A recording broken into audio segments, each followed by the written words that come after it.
Greetings, Seeker. This is timeline 4 in our Victorian London story. If you wish to start from the very beginning, find the link in the description.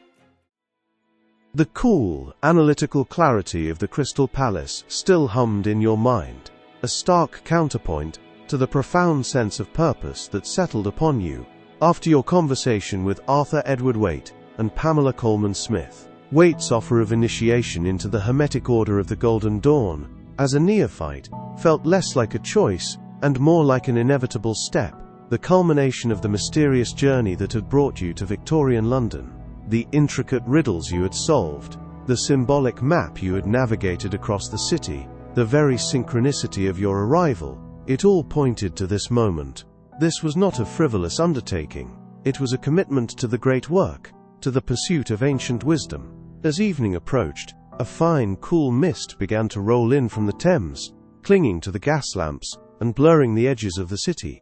You had returned to room 22, changing into clothes that, while not entirely of this era, were discreet enough to blend into the shadows of London's more respectable districts. The scroll, now fully deciphered, lay rolled beside your book with symbols, a silent testament to the day's intellectual triumphs. Your heart thrummed with a mixture of anticipation and a deep, almost spiritual apprehension. This was it, the threshold. Following Waite's precise instructions, you hired a private hansom cab that led you away from the bustling thoroughfares, deeper into a quiet, almost unassuming residential street. The cab eventually drew to a halt before a terraced house, outwardly indistinguishable from its neighbors. No grand sigils, no esoteric symbols on the door, just a discreet brass plate with an unpronounceable name. Secrecy, you mused, was indeed paramount to an order such as this, whose very existence defied the mundane world. You stepped out, dismissing the cab, and a sense of profound isolation settled over you. The gas lamp on the corner cast long, dancing shadows, making the familiar street feel suddenly alien. The very air seemed to thicken, charged with an unseen energy. With a deep breath, you ascended the short flight of steps and knocked precisely as instructed. 3 short raps, a pause, 2 longer ones, then a single, firm knock.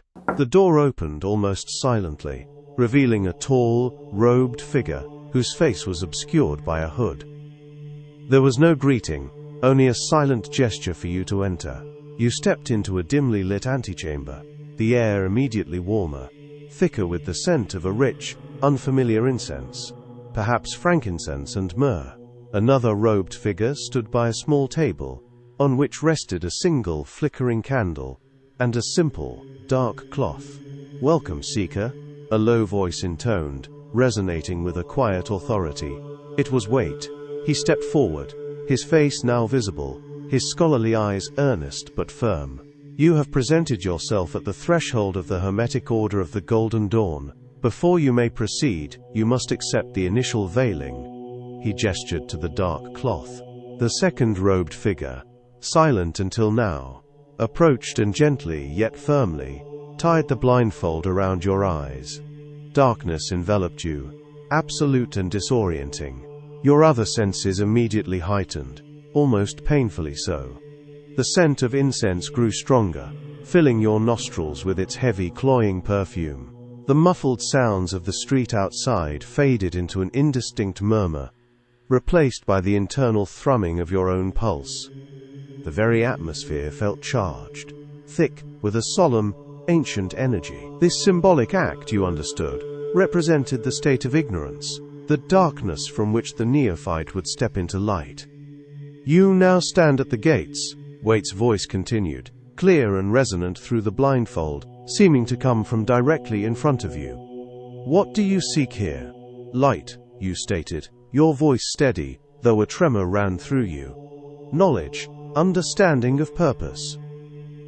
"Then you are ready," Waite replied. "Remember this, Seeker.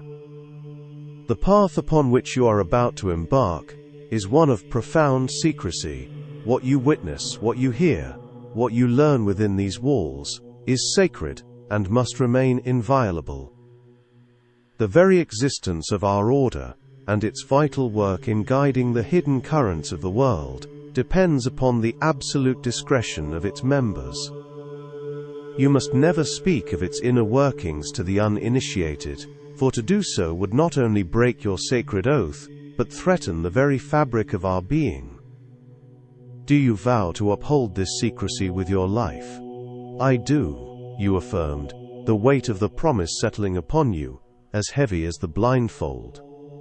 A new voice, sharp and clear, then spoke from a little distance.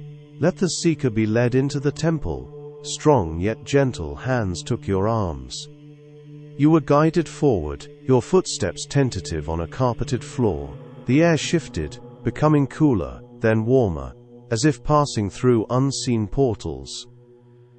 You heard the creak of a heavy door, then a low, sustained chanting, like a chorus of deep, resonant voices, both male and female, swelling and receding. The scent of incense intensified, mixing now with distinct, successive aromas as you were guided through various stations. You are now within the outer temple, Waite's voice explained, now sounding as if it emanated from all around you, echoing slightly in a larger space.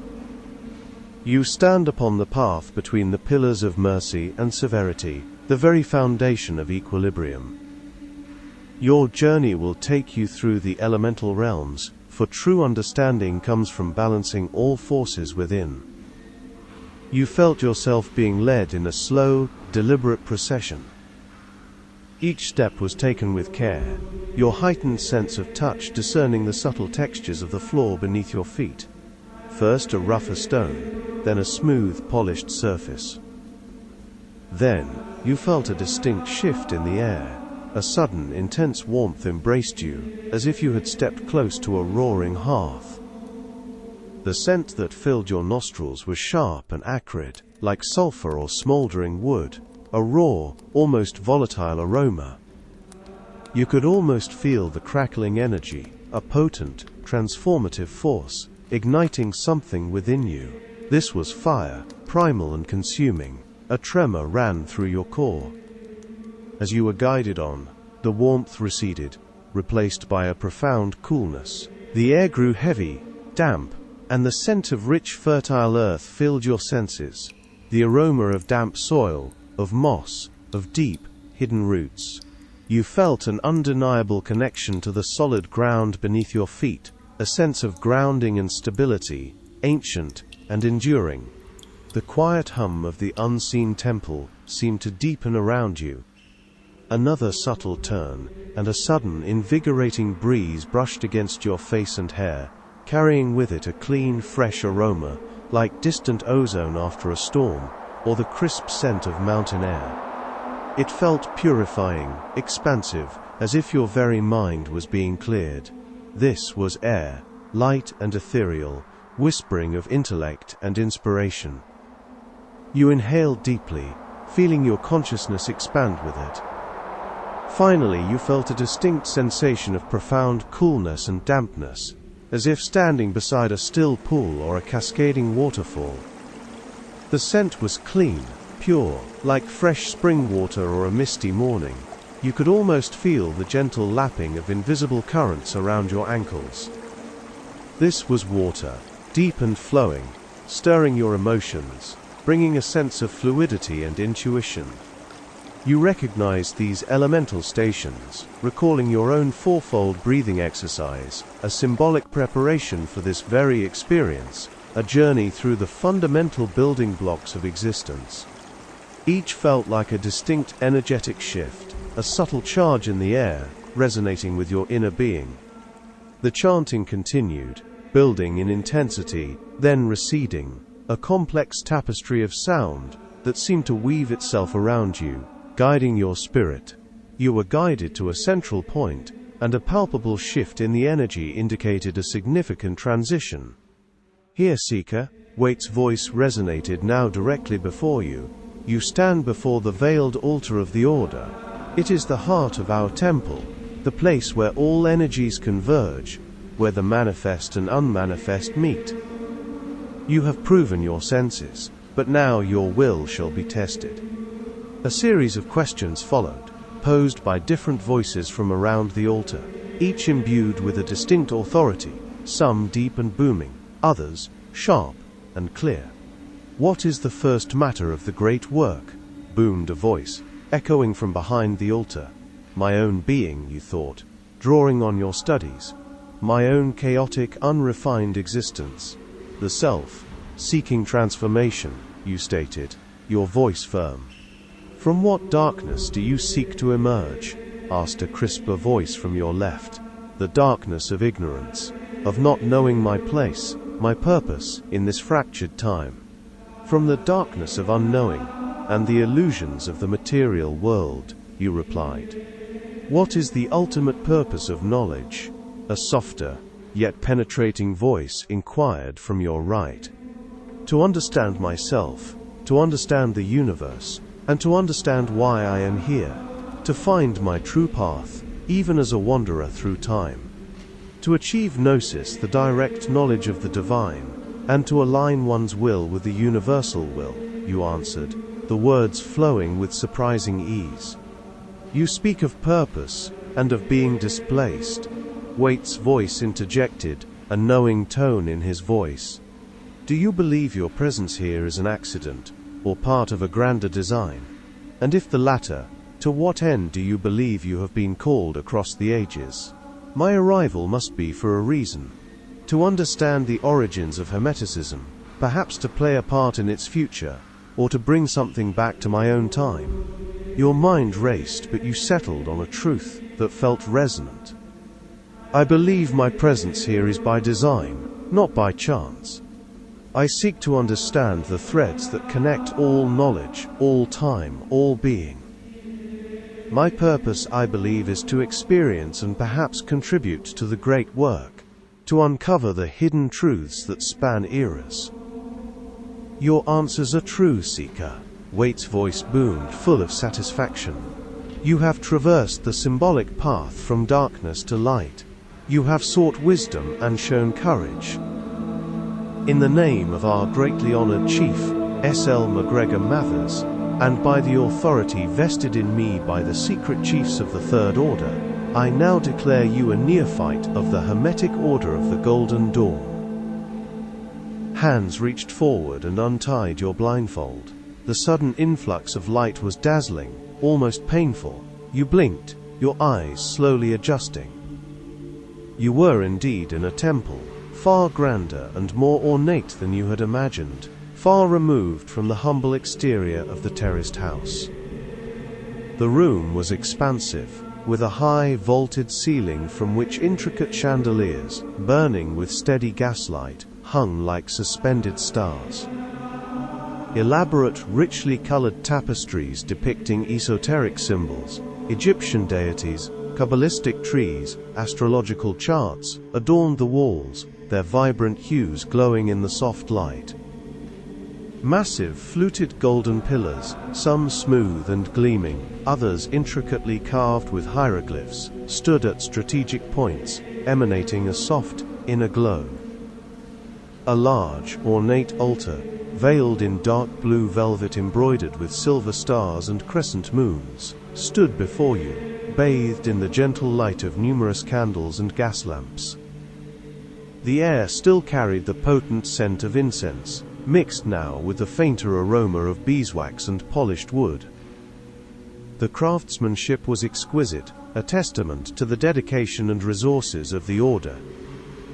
Standing around the perimeter of the room were figures in ceremonial robes of crisp, white linen, trimmed with gold and crimson, their faces a mixture of solemnity and quiet welcome. You recognized Arthur Edward Waite, standing prominently near the altar, his gaze fixed on you with a look of profound satisfaction, and then you saw her. Across the room, near a large symbolic curtain emblazoned with images of the Sphinx, the traditional backdrop for the neophyte ritual, stood Pamela Coleman Smith, dressed in her white robe, her artistic eyes now holding a newfound depth, a quiet triumph. She offered you a subtle, encouraging smile. But then, as your eyes swept across the assembly, your gaze landed on another figure who had moved quietly to stand beside Waite. This woman too was robed, but there was an undeniable power and intelligence in her posture, a subtle command that set her apart. She had a striking, almost theatrical presence, her dark hair pulled back with an ornate clasp. She moved with an easy grace that hinted at both a sharp mind and a strong will. "Welcome, neophyte." Her voice was warm, surprisingly deep, and resonated with a magnetic quality that instantly drew your attention. She extended a hand, and as you took it, you felt a surge of quiet confidence emanating from her. "I am Frater Lux ex Tenebris," she stated, using her order motto, "though perhaps you know me as Florence Farr." Your eyes widened slightly in recognition. Florence Farr. The renowned actress, socialite and intellectual, a close associate of George Bernard Shaw and other luminaries of the London artistic scene. You had read about her in your research of Victorian society, but never suspected her involvement in such a secret order.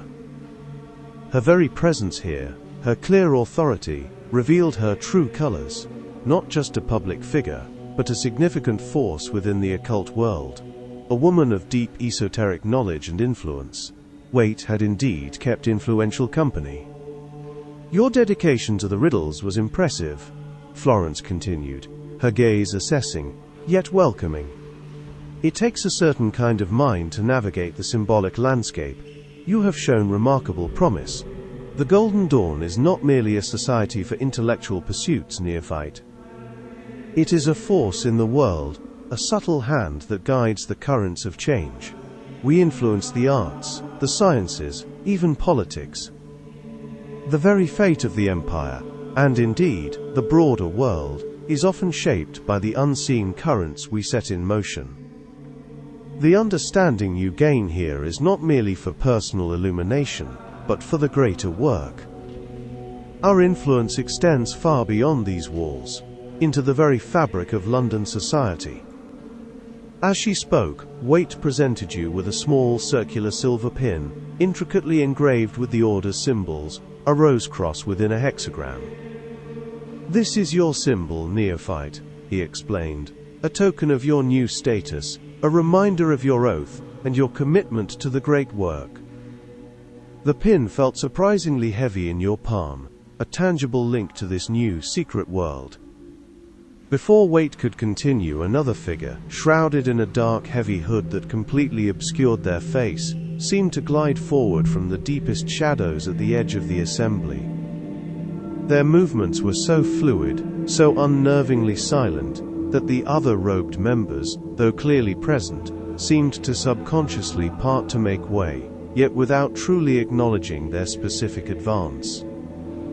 It was as if their form was subtly out of sync with the room's perception, a presence meant to be felt more than seen, hiding in plain sight. This individual radiated an aura of profound, almost ancient power, distinct from the scholarly gravitas of Waite, or the vibrant intellect of Florence Farr. Their presence immediately commanded your attention, a subtle tension settling over the room for you, even if the others seemed to gloss over it. The hooded figure paused directly before you, their gaze, though unseen, felt like a piercing intensity that saw far beyond your Victorian attire. "Congratulations, neophyte," a voice, low and resonant yet oddly devoid of clear gender or age, addressed you. It was a voice that seemed to carry the weight of carefully guarded secrets, a quiet power that hummed beneath the words. "Your initiation is complete. Your aptitude, your singular nature, it has been noted. We are most eager to work with you." A chill ran down your spine. "We?" you thought, a silent question forming in your mind. Who is we? This voice was different from Waite's, different from Florence's. It carried a hint of something deeper, more clandestine. The hooded figure continued, their voice a soft, almost hypnotic murmur.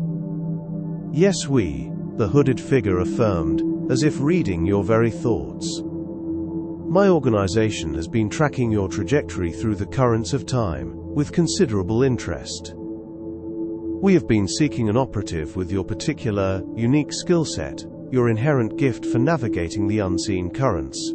A specialized asset, a rare commodity. Your presence here is no accident. Rest assured, your unique capabilities will be deployed, shall we say, in a much larger game. A game where the stakes are far higher than these gilded halls suggest. More will be revealed when the time is strategically right.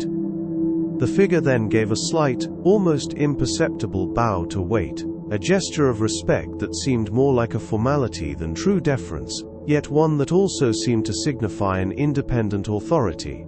They then retreated just as silently back into the shadows from which they emerged, melting back into the periphery. The other members of the order seemed to barely register their movement, their attention quickly returning to the formal proceedings, as if the hooded figure was a mere ripple in the air, a presence easily overlooked by the uninitiated.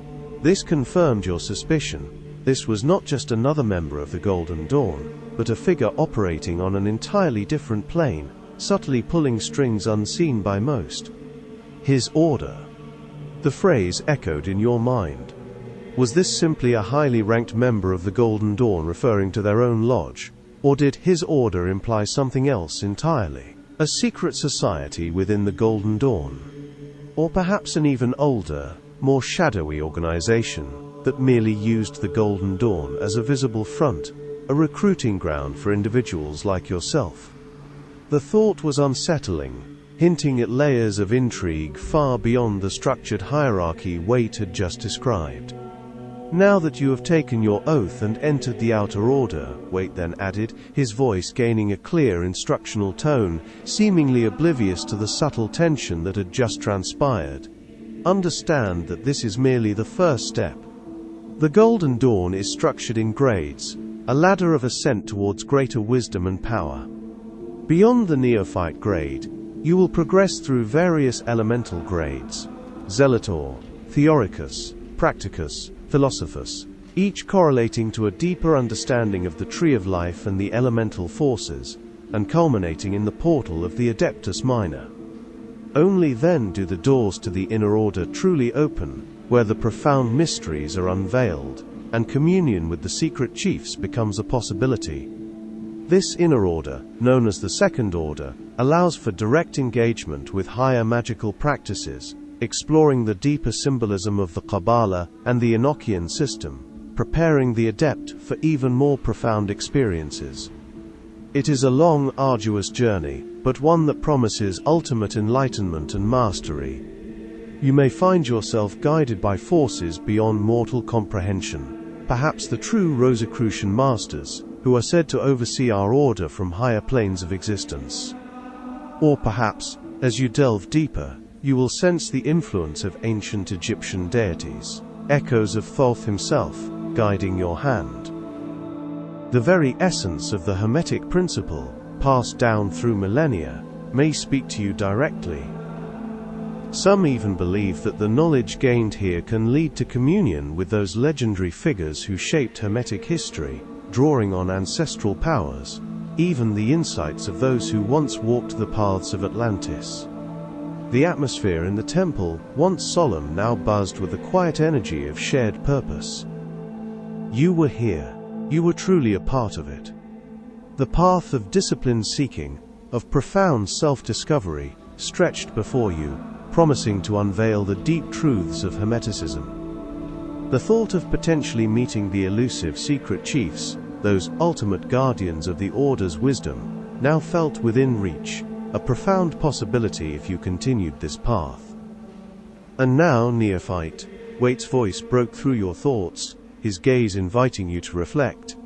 It is customary to choose a personal motto, an occult name that reflects your aspiration, your true will, your journey within the Order. It is a sacred statement of your purpose, a declaration of intent to the higher powers. He paused, allowing the weight of this decision to settle. Consider your unique circumstances, your displacement through time, your quest for understanding. What truth, what aspiration defines you now, as you embark on this path? Some may choose a motto that speaks of light, others of truth, others of endurance. Choose wisely, for it will be your spiritual signature. You stood for a moment, the enormity of the choice weighing on you. A motto, a name to define this new unexpected chapter of your existence. You thought of your journey, your arrival from another time, your search for purpose. Words began to form in your mind, seeking to encapsulate this strange, profound displacement. After a moment of deep introspection, a phrase solidified in your mind, perfectly capturing your essence in this unique situation. Per tempora verum, through time, truth. This was your motto. You stand at the precipice of a new commitment, the weight of your neophyte pin, a tangible reminder of your oath. The Golden Dawn offers a clear, structured path to profound wisdom and influence, a journey that promises to connect you with ancient and perhaps even ancestral powers.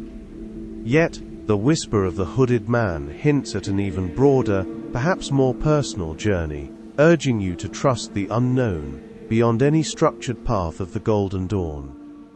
What is your next move? First option: fully embrace the Hermetic order of the Golden Dawn and its teachings. Second option: choose to discreetly investigate the enigmatic hooded member in uncovering his secrets or the nature of his order.